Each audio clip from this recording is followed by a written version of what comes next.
Buongiorno a tutti e bentornati su Wow Podcast Italian. Sono Lucas e oggi sono qui con la mia collega Mia per un episodio davvero speciale.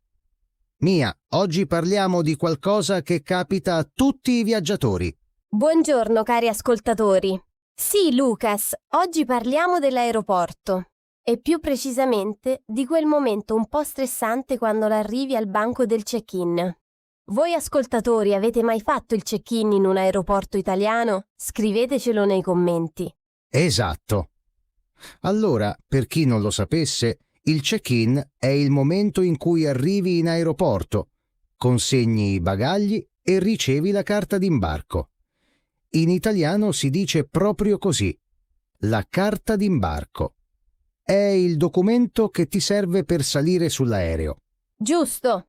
E prima di tutto, quando arrivi in aeroporto, devi trovare il banco giusto. Ci sono tanti banconi, uno per ogni compagnia aerea. Devi cercare il tuo numero di volo sul tabellone delle partenze. Si chiama il tabellone delle partenze. Lucas, tu ricordi la prima volta che hai fatto il check-in da solo? Ah, me lo ricordo benissimo. Ero molto nervoso. Avevo il mio passaporto in mano, la mia valigia enorme e non sapevo dove andare. Ho girato per tutto l'aeroporto per almeno 20 minuti prima di trovare il banco giusto.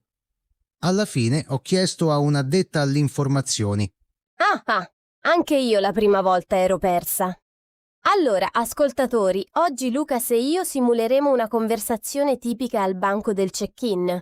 Così potete imparare le frasi più utili. Siete pronti? Scrivete nei commenti se volete praticare l'italiano con noi.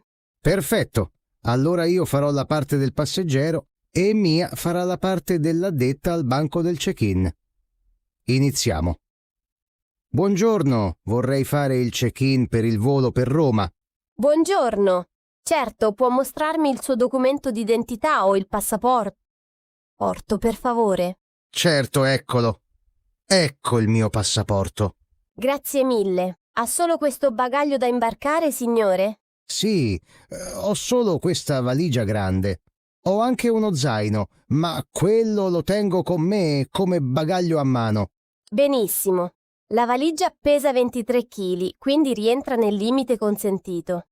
Preferisce un posto finestrino o corridoio?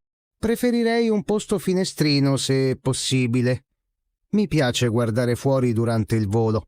Abbiamo ancora disponibile il posto 14A. È un ottimo posto finestrino. Glielo assegno? Sì, grazie mille, va benissimo. Perfetto. Ecco la sua carta d'imbarco. Il suo gate è il B12. L'imbarco inizia alle 11:30. Buon viaggio! Grazie! Ottimo! Allora, ascoltatori, avete sentito? Quante parole nuove abbiamo usato in questa piccola scena? Proviamo a ripassarle insieme. Mia, iniziamo dalla più importante? Sì, la parola più importante è sicuramente la carta d'imbarco. Questo è il documento che ricevi dopo il check-in. Senza la carta d'imbarco non puoi salire sull'aereo. È fondamentale. E voi sapete come si dice boarding pass in italiano?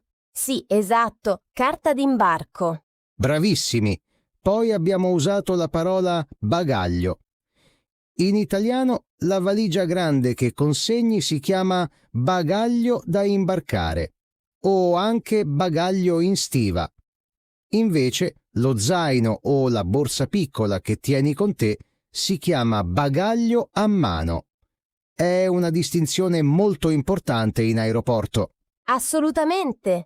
E non dimentichiamo le parole per il posto sull'aereo. Abbiamo il posto finestrino, cioè il posto vicino al finestrino, e il posto corridoio, cioè il posto vicino al corridoio. Voi preferite il finestrino o il corridoio? Scrivetecelo nei commenti, siamo curiosi. Io sono sempre posto finestrino. Adoro guardare le nuvole. Ma torniamo alla nostra storia di oggi. Mia, tu hai mai avuto un problema al banco del check-in? Oh sì, una volta sono arrivata in aeroporto e la mia di valigia era troppo pesante. Il limite era 20 kg, ma la mia valigia ne pesava 27. L'addetta mi ha detto: mi dispiace signora, la valigia supera il limite di peso. Deve togliere qualcosa o pagare il supplemento. Ah, no, e cosa hai fatto? Ho dovuto pagare il supplemento bagaglio. Era abbastanza caro. Da quel giorno, prima di ogni viaggio, peso sempre la valigia a casa. Vi consiglio di fare lo stesso. Usate sempre una bilancia prima di andare in aeroporto. Ottimo consiglio, Mia. In italiano, la bilancia è lo strumento per misurare il peso e il supplemento bagaglio è il costo extra che paghi quando la valigia pesa troppo. Queste sono parole molto utili da sapere prima di un viaggio. Esatto. E un'altra cosa importante, il check-in online. Oggi molte persone fanno il check-in direttamente da casa, dal telefono o dal computer prima di andare in aeroporto. Si chiama check-in online. In questo caso ricevi la carta d'imbarco direttamente sul telefono, come un documento digitale. Sì, è molto comodo. Io lo faccio sempre quando posso. Così in aeroporto devo solo consegnare la valigia al banco bagagli, senza fare la fila al check-in. Ma attenzione, non tutte le compagnie aeree permettono il check-in online e non tutti i tipi di biglietto lo includono. Verissimo. Quindi, ascoltatori, prima del vostro prossimo viaggio, controllate sempre le istruzioni della vostra compagnia aerea.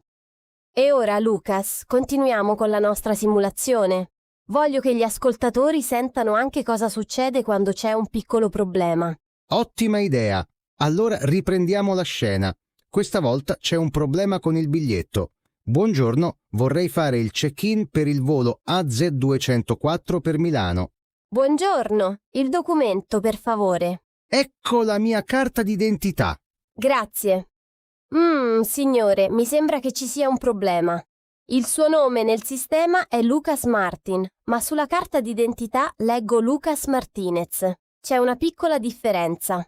Oh, davvero? Non me n'ero accorto. È un errore nel biglietto. Cosa posso fare?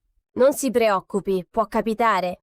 Deve contattare il servizio clienti della compagnia aerea per correggere il nome.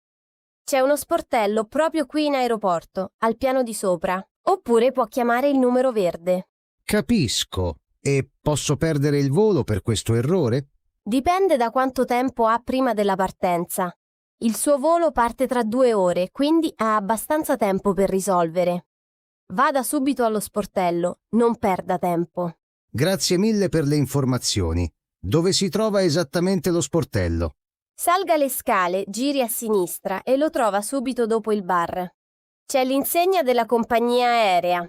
Perfetto, vado subito. Grazie per l'aiuto. Prego, in bocca al lupo per il suo volo. Allora, ascoltatori, avete visto? Anche quando c'è un problema, si può risolvere. L'importante è mantenere la calma e chiedere aiuto. In italiano, quando qualcuno ti dice in bocca al lupo, devi rispondere crepi. È un modo tradizionale di augurare buona fortuna. Esatto. E avete sentito un'altra espressione molto utile, non si preoccupi. Questo si usa per tranquillizzare qualcuno, per dire don't worry in italiano. È molto importante nella comunicazione quotidiana. Assolutissimamente! E poi c'è l'espressione può capitare, che significa it can happen. Si usa per dire che qualcosa è normale, che non è un grande problema.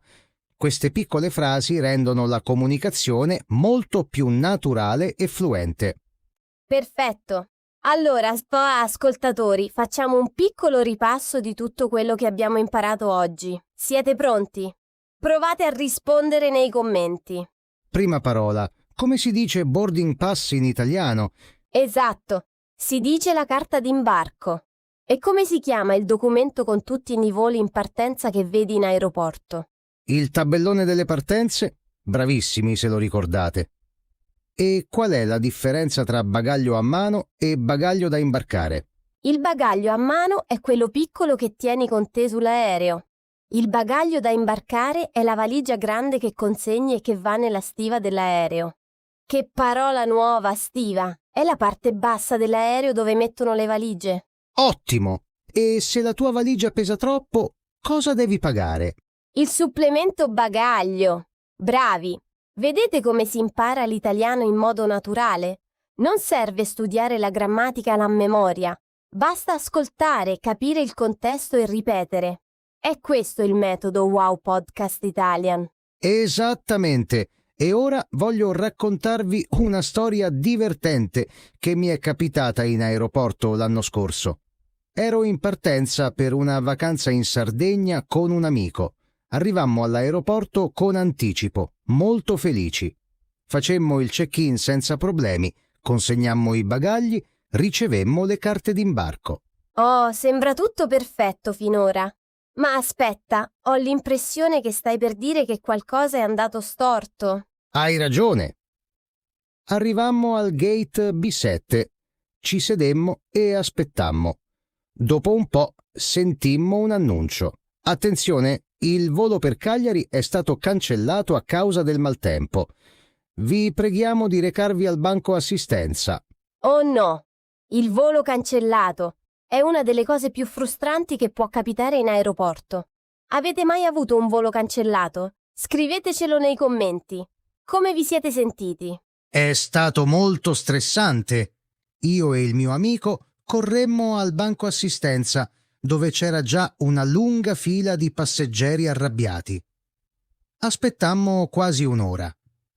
Alla fine, l'addetta ci disse che ci avrebbero messo sul primo volo disponibile il giorno dopo. Quindi avete dovuto aspettare un giorno intero. Sì, ci diedero un voucher per dormire in un albergo vicino all'aeroporto e un buono pasto per la cena. Alla fine ci facemmo una bella cena e trasformammo il problema in un'avventura. Il giorno dopo partimmo regolarmente e la vacanza fu bellissima. Che bella storia! E che belle parole nuove abbiamo sentito. Il voucher albergo è un documento che ti danno quando il volo è cancellato e devi dormire in hotel. Il buono pasto è invece un documento che ti permette di mangiare gratis al ristorante. Le compagnie aeree sono obbligate a darli quando cancellano un volo. Esatto, è un vostro diritto come passeggeri. Se una compagnia aerea cancella il volo, ha l'obbligo di darvi assistenza. Questa è una cosa molto importante da sapere quando si viaggia in Italia o in Europa. Assolutamente. E ora, cari ascoltatori, vogliamo sentire le vostre storie. Avete mai avuto un'esperienza memorabile in aeroporto? Un volo cancellato, una valigia persa o magari qualcosa di molto positivo? Raccontatecelo nei commenti. Leggiamo sempre tutto con grande piacere. Sì, adoriamo leggere i vostri commenti. Sono sempre molto divertenti e interessanti e spesso ci danno idee per i prossimi episodi. Quindi, se volete suggerire un argomento per il futuro, scrivetelo pure. Ottima idea. E ora, prima di concludere, vogliamo fare una piccola sfida per voi. Immaginate di essere in aeroporto per fare il check-in. Nei commenti scrivi una frase in italiano che potresti dire all'addetta al banco. Anche una frase semplice va benissimo. Sì, per esempio, buongiorno, vorrei fare il check-in. Oppure, ho un bagaglio da imbarcare. O ancora, preferisco un posto finestrino. Qualsiasi frase in italiano è benvenuta. Non abbiate paura di sbagliare, l'importante è provare. Esattamente. Sbagliare fa parte dell'apprendimento. Noi di Wow Podcast Italian siamo sempre qui per incoraggiarvi. E ricordate, ogni giorno che ascoltate il podcast, il vostro italiano migliora un po'. Non arrendersi mai. Benissimo detto, Mia. Allora, per concludere questo episodio, facciamo un ultimo riepilogo delle parole chiave di oggi. Pronti? Pronti. La carta d'imbarco, il documento per salire sull'aereo, il tabellone delle partenze, lo schermo grande con tutti i voli. Il bagaglio a mano, la borsa o lo zaino che porti con te. Il bagaglio da imbarcare, la valigia che consegni al banco. Il posto finestrino. il sedile vicino al finestrino, il posto corridoio, il sedile vicino al corridoio, il supplemento bagaglio, il costo extra per valigia troppo pesante, il check-in online, fare il check-in da casa, dal telefono o dal computer. La stiva, la parte bassa dell'aereo dove mettono le valigie. Il gate, l'uscita da cui si sale sull'aereo. L'annuncio. Il messaggio che si sente negli altoparlanti in aeroporto. Il banco assistenza, lo sportello dove vai quando hai un problema. Che bel vocabolario abbiamo imparato oggi. Siete stati fantastici, come sempre. Cari ascoltatori, se questo episodio vi è piaciuto, lasciate un mi piace sul video e iscrivetevi al canale Wow Podcast Italian se non lo avete ancora fatto. Sì, e condividete il podcast con i vostri amici che studiano l'italiano. Più siamo, più diverte. Noi pubblichiamo nuovi episodi ogni settimana, sempre con argomenti nuovi e utili per la vita quotidiana. E se avete domande sull'italiano o volete sapere come si dice qualcosa in particolare, scrivetelo nei commenti. Faremo del nostro meglio per rispondere a tutti. Assolutamente! È sempre un piacere interagire con la nostra community.